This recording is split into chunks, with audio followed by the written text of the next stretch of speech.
Welcome to the good, the bad, and the guilty, where we look at games, movies, or whatever strikes our fancy, then decide on our opinion whether it's good, bad, or guilty pleasure. We're your hosts, Kit. And Theron.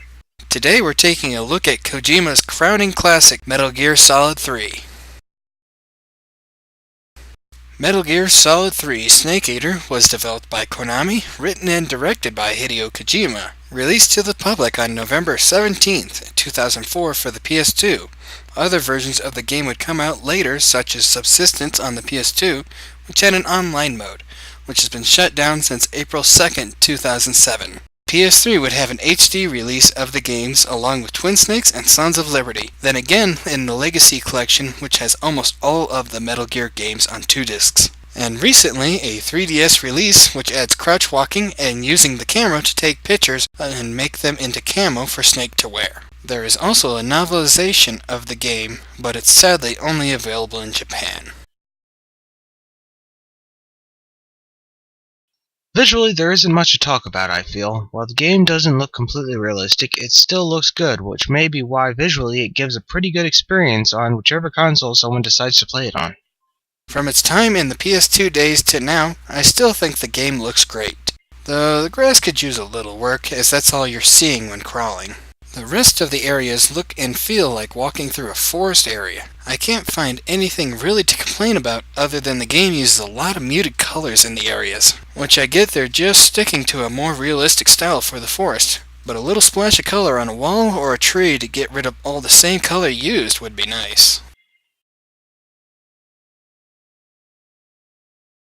So the story goes you play as Naked Snake, who is the father of Solid, Liquid, and Solidus Snake on a sneaking mission to save a Russian rocket scientist named Sokolov and bring him back to the States.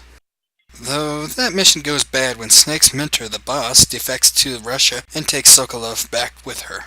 With this, Snake now has to save him from the boss and her Cobra unit that consists of the Pain, who is able to control his bees like a queen bee, the Fear, who is basically a human chameleon, the End, who is basically the father of modern-day sniping, the Fury, who's a rocket man, I'm a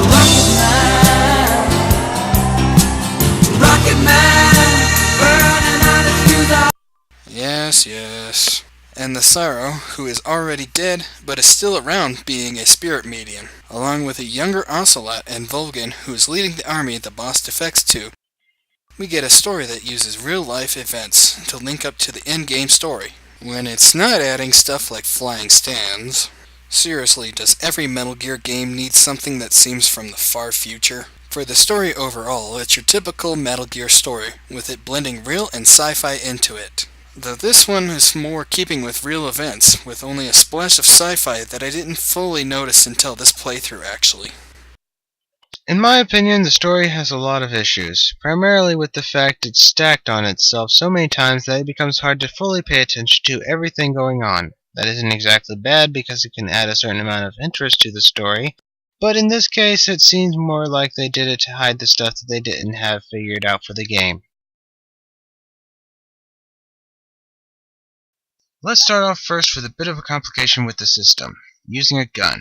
If you don't want to shoot yet, you can press lightly and bring up your sights when in first-person mode, allowing you to aim. If you're using an automatic weapon, then it's all good. Just push down a bit harder and you fire. But when using semi-auto weapons such as the MK22 dart gun, I found many of the times I'd aim and fire, the gun just didn't fire. I'd say it's just that I didn't have the button pressed down far enough, but many other times I'd simply tap the button, it would fire without fault. But then if you hold it down for an extended period of time, many of the times it would simply choose not to fire when released. Didn't matter if released quick or slow, it just didn't fire. I guess this was intended as a means of allowing you not to waste the bullet, but it is also the only way to aim the gun precisely and can lead to a bunch of frustrating moments, especially in the boss fights where sometimes you get a small opening before you take damage. The game early on gives you the means to be stealthy and a few camouflages to wear with the camouflage mechanic it has integrated, and allows you to hide and sneak around with the camouflage system, which is pretty cool. If you want more camouflage choices, you can find them around the game, sometimes easily found by wandering into them, and sometimes needing a boss beaten in certain ways. Problem with this though is that sometimes you'll need to change camo as often as a few inches of movement from one location to another. Luckily, being stealthy through the game isn't vital to completing the game unless you're playing on the harder difficulties, or this would get really annoying really quick, I guess. The actual length of the game is pretty short. The levels in most cases are pretty cramped as well, but often do have some side things to look into, like secondary locations, stuff that can be helpful to explore and give a little more to the game. But in the end, the game is still a linear game. The combat has a lot of choices within it, such as allowing you to aim down sights in first person or fight in third person. Some melee is possible, though it's not very useful for most boss fights, and against peons it's more to get secret information from them and little Easter eggs. There are some areas in the game that can get very annoying very fast, such as near the end when escorting Eva. I ended up having to dart her and drag her the entire way, then wake her up when we reached the objective, while routinely having to drop her somewhere and take out the people following because more would keep spawning. Going through not caring about alerts, this wouldn't be much of a problem if not for the fact Eva sometimes just shuts down and refuses to move. Even if you're not caring about alerts, you may still need to literally drag her through the map. As for the boss fight themselves, they definitely have some drawbacks. The first problem comes in a bit maybe as nitpicking. I'd argue not though. Their themes. The main bosses are, for the most part, the Cobra unit, the unit run by the boss, and as she says herself, they all have an emotion they carry into battle. It makes sense that they are supposed to be themed after their emotion, so why are some of the names not emotions? Pain in the End, for examples. The pain is supposed to have an emotion to carry into battle, but pain isn't an emotion. Pain is a physical response to damage and injury. Maybe it could be argued that there is such things as emotional pain, and we usually call that something like suffering, which is more the term emotional or psychological pain. Basically, the pain should instead be the suffering. The boss, or the Joy, as mentioned earlier, she's not as bad in the way it works. I mean, other than the fact she's always frowning, never happy, and wants to die. In fact, she doesn't sound joyful at all. Her fight isn't so bad on the face of it, except it relies on something that I don't know where you were supposed to use CQC in the way the game wants you to in this fight. I can understand maybe giving people places to use it through the game, and then they want you to use it to show you've mastered it or something, but that isn't the case here. Most boss fights don't use much CQC, if any. The CQC does little to nothing to most bosses that you can even use it on. And the normal enemies don't have combat actions similar to the boss. They simply melee if you get too close to them, and it's not even a grapple melee style she uses. The game even states at the start that it's a style made between Snake and the boss. What does this mean? Simply put, if there is somewhere in this game where you're supposed to outright train as you play this game as to when the opening you have to counter the boss's melee is taught in a way where you can actually learn it instead of in the very fight where you need it, I don't know where it is after many replays of this game. There are a couple different versions of the game out there. On the PlayStation 2, there is the original Metal Gear Solid 3. But then there is also Metal Gear Solid 3 Subsistence. Both pretty much play the same, but Subsistence adds the ability to control the camera freely around Snake instead of continuing with the fixed camera view. My version used the fixed camera, which led to many extra difficulties as the enemies would sometimes be able to see me well before I could see them. And moving into first-person mode stops you in your tracks, meaning while you search around for the guys who saw you the last time, someone else is likely to walk up behind you and see you anyways.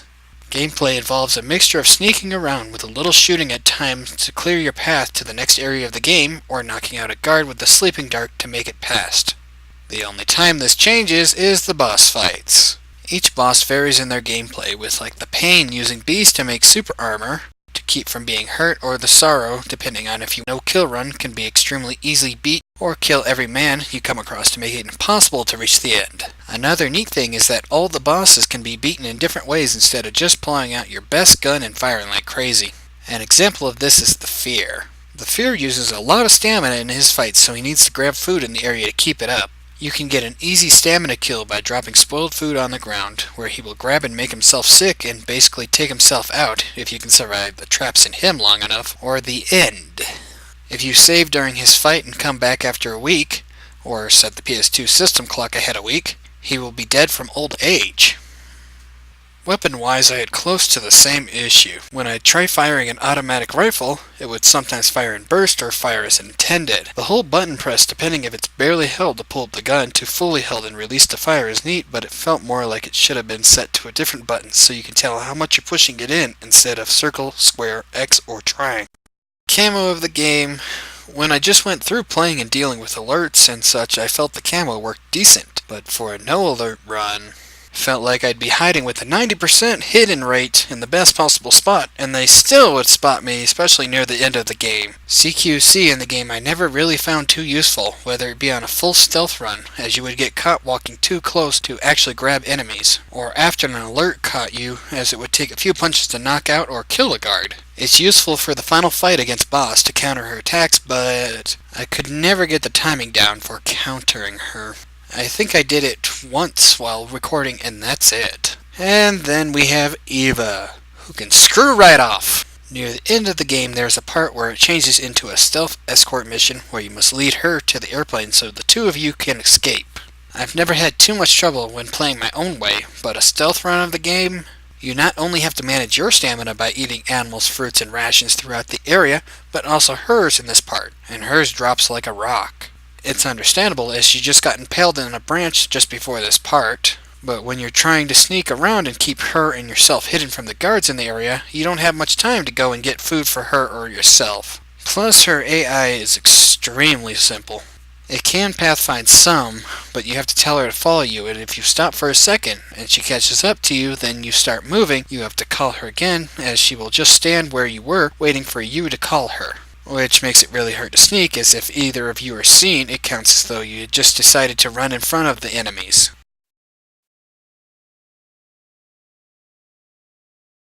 Snake Eater includes quite a few different extras for completing the game or doing things within the game in a plethora of ways.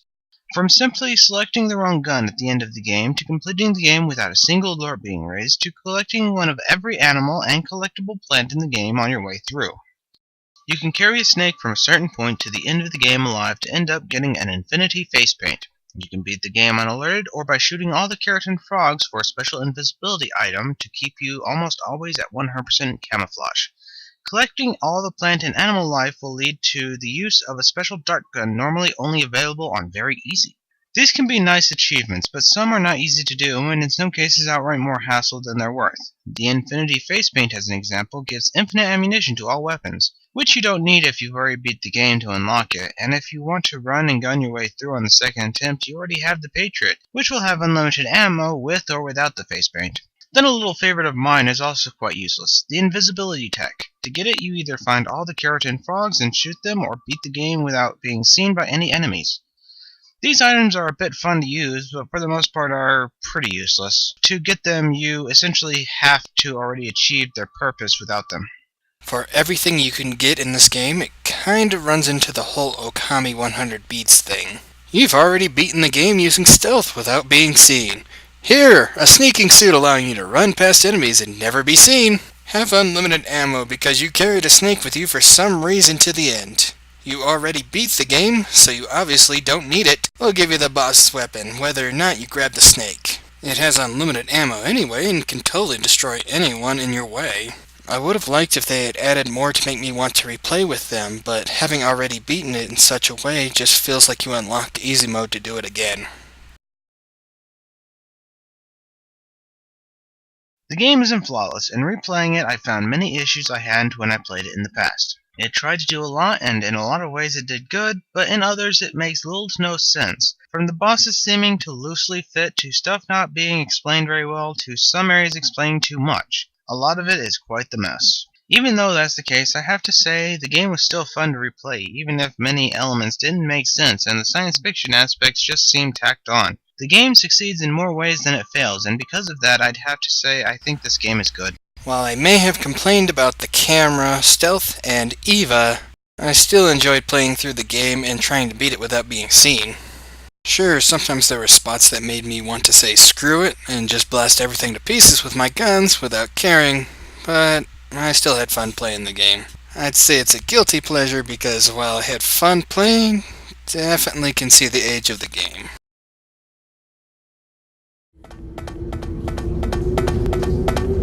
Searching and I'll melt into you. What I fear in my heart. You know, Logan reminds me of something.